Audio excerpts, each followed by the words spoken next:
자, 계속해서 정치권 소식 더불어민주당 장경태 의원, 국민의힘 호준석 대변인과 함께합니다. 어서 오십시오. 네, 안녕하세요. 안녕하십니까.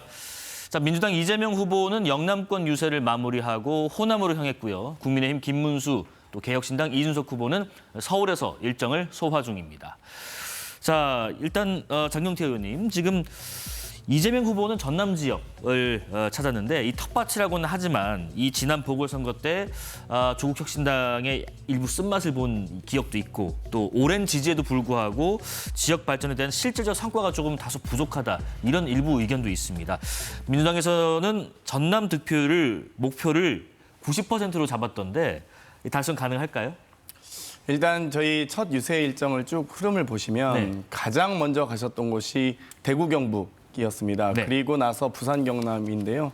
가장 어렵고 또 힘든 지역이라고 평가받아왔던 그 지역부터 먼저 가셨다라는 말씀 먼저 드리고 싶고요. 네. 또 지금 이번에 광주 전남 지역을 이렇게 쭉 도시면서 여러 가지 이 호남 민심이 결국 또 여러 호남에서 시작된 바람이 또 수도권으로 불어오는 여러 가지 그런 부분까지 함께 염두에 두고 도시는 것 같습니다. 말씀하셨듯이 재보궐선거 과정에서야 어떤 후보 간의 경쟁력 차도 있기 때문에 당대당의 선거에서 졌다라고 생각하지는 않고요.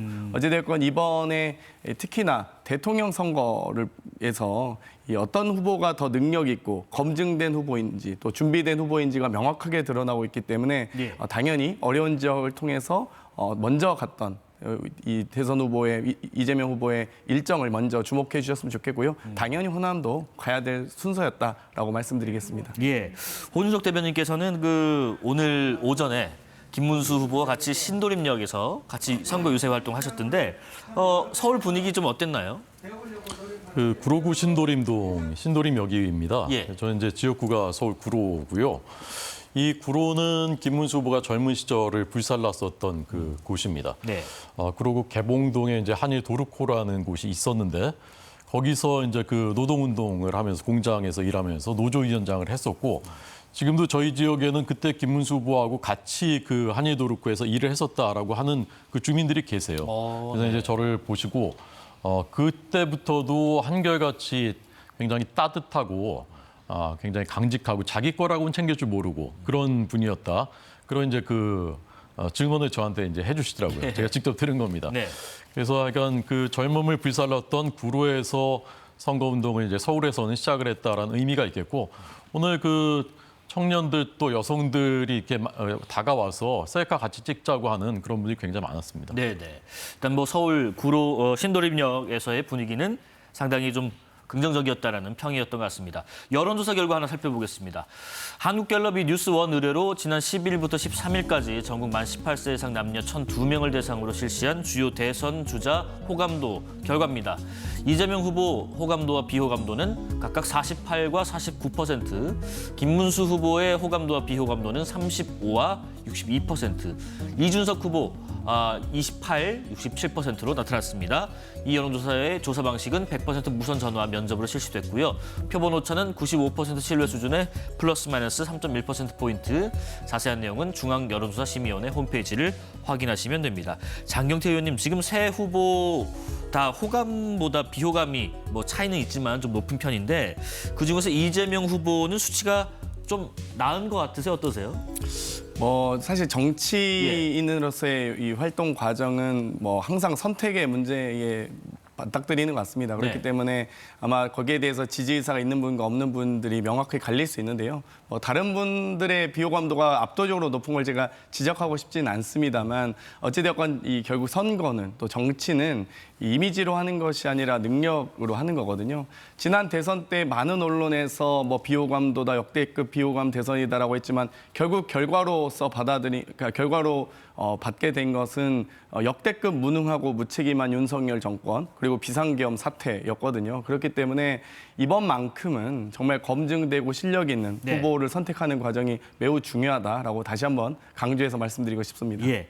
김문수 후보 수치는 어떻게 보십니까? 지금 일부 분들은 그러시더군요. 무관심보단 차라리 비호감도가 높은 게 낫다. 어떻습니까? 지금 이제 선거 국면이기 때문에 예. 호감도하고 지지도가 거의 이제 일치하는 그런 양상입니다. 지금 호감도라는 단어의 의미 자체는 큰 의미는 없는 것 같고요.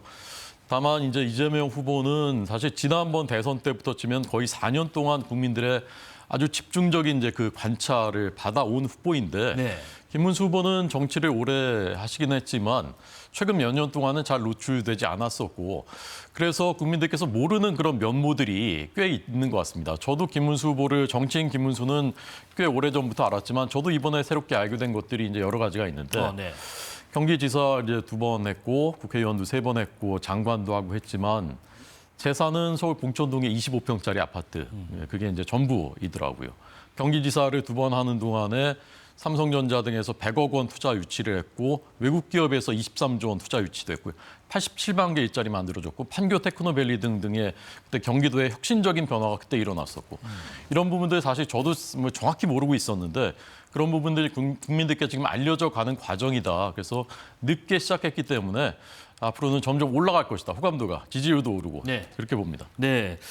지금 국민의힘 얘기를 좀 해보겠습니다. 국민의힘은 윤석열 전 대통령 탈당을 두고 혼선을 거듭하는 모습이었는데 조금 전에 전국위에서 의결된 김용태 비상대책위원장이 입장을 밝혔었죠.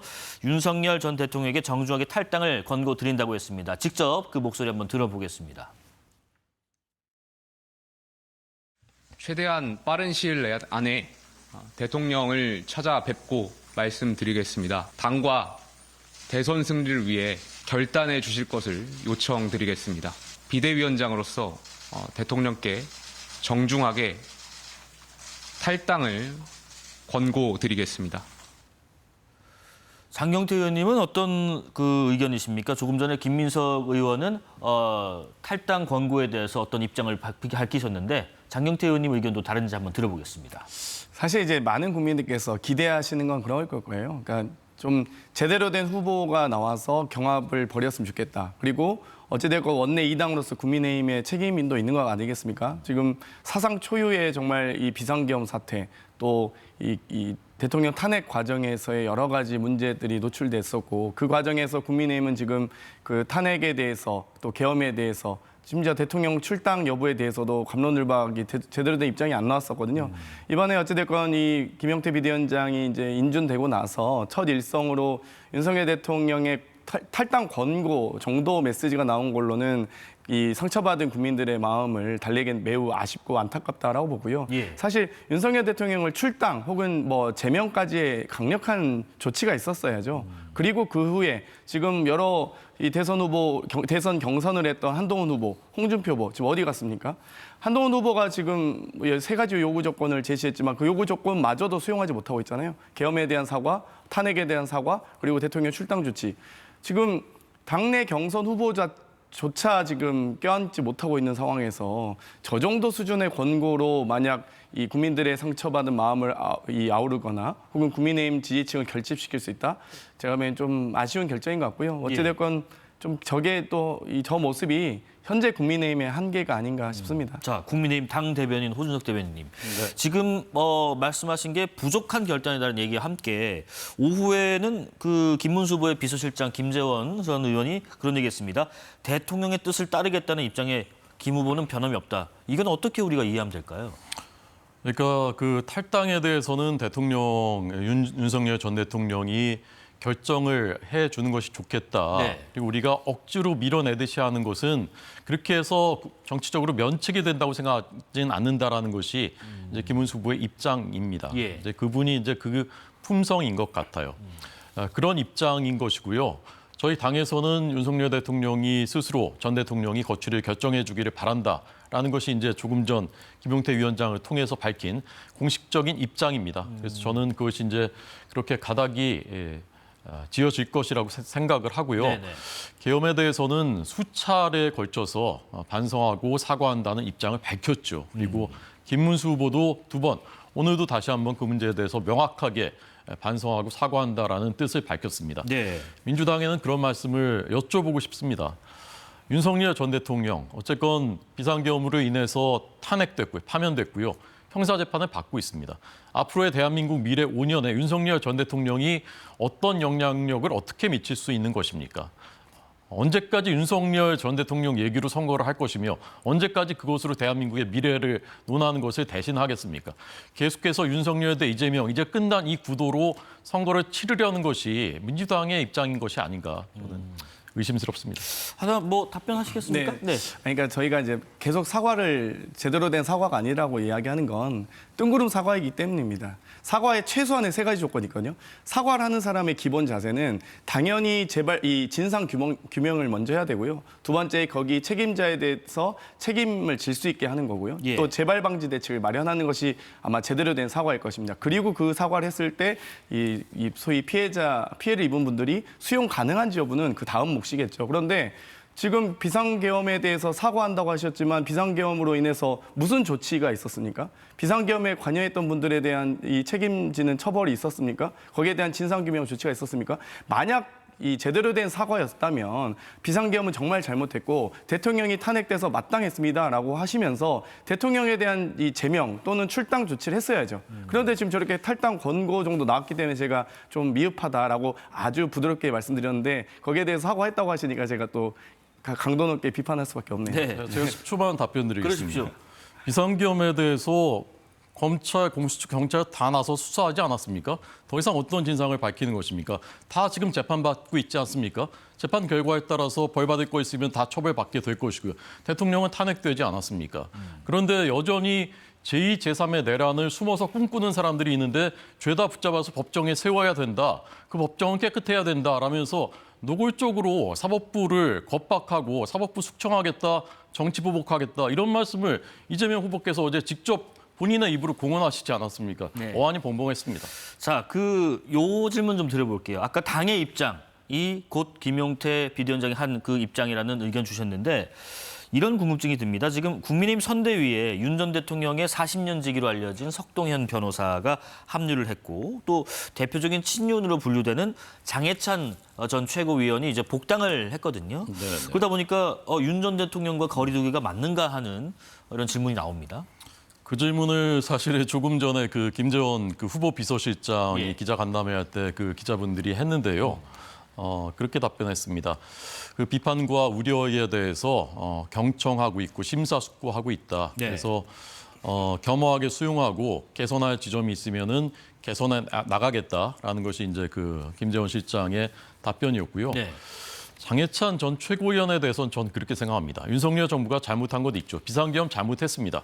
그렇지만 공도 있습니다. 잘한 것도 있습니다. 윤석열 정부에 몸담았었던 사람들 죄다 다 내보내야 되는 것은 아닌 것입니다.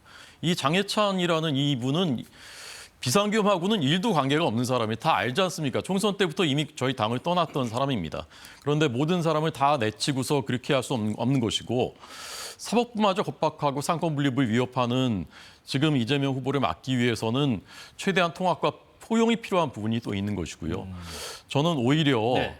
대법원에서 내란 선동으로 유죄 판결을 받았고 헌법재판소에서 정당 해산 판정을 받은 통진당의 후예인 진보당과도 손잡고 지난번에 국회에 들어가는 입성하는 길까지 열어줬었던 이런 통합이야말로 정말 국가의 정체성을 뒤흔드는 그런 통합이라고 생각합니다.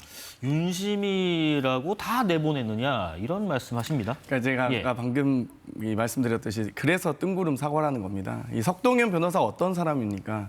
이 정광훈 목사가 창당했던 자유통일당의 비례대표 국회의원 후보 2번이었고요. 또 심지어 윤석열 측 이 변호인으로 사실 대리인으로 여러 차례 언론에도 주목받았던 분 아닙니까? 심지어 서부지법 폭동 과정에서도 새벽 1시에 바로 옆에 있는 호프집에서 폭도들과 호프를 기울이면서 배우설까지 제기됐던 분인데 이런 분들이 지금 선대위의 위원장을 맡는다?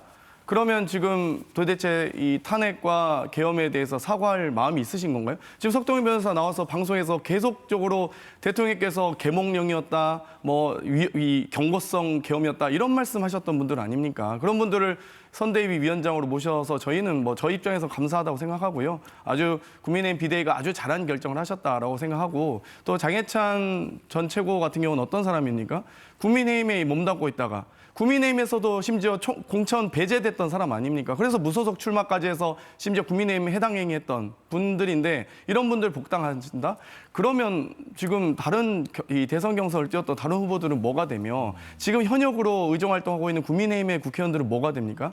저런 분들 공천 배제해가지고 지금 겨우겨우 총선을 치렀었는데 네. 지금 무슨 사유로 그러면 공천 배제했는지 혹시 아세요? 그걸 복당할 사유가 됩니까? 그러니까 이런 부분에 대해서 명확하게 답변을 못 하세요. 그러니까 국민의힘이 선대위가 아무튼 저는 석동현 변호사 이 선대위 특위위원장 네. 또 이 장해찬 복당 아주 잘하신 결정이다 칭찬드리고 싶습니다. 어쨌든 뭐 후보 측에서는 개선할 부분이 있는지 한 필요성을 검토해 보겠다는 입장까지 지금 내놓으신 상태입니다. 이 얘기도 좀 해보겠습니다. 물어보셨으니까 10초만 제가 답변. 10초 드리겠습니다. 공천 배제 사유 말씀하시죠. 그 석동인 변호사 부분은 앞서 말씀드렸습니다. 그분을 심사숙고하고 있고 개선하겠다라는 부분 말씀드린 것이고요. 선대위원장 아니고요. 그리고 이제 그 장해찬 이분이 이제 공천 배제된 사유 아시냐고 하는데 그 당시에 생생하게 기억합니다. 민주당에서는 그보다 훨씬 더 심한 그런 그 사유를 갖고 있는 분들 끝까지 다 공천 유지했습니다. 저희는 도덕성 그 기준을 지켜야 되기 때문에 읍참마숙해서 장해찬 저분 공천 배제했었던 것이죠. 예, 10초 됐습니다. 다음 주 넘어가겠습니다.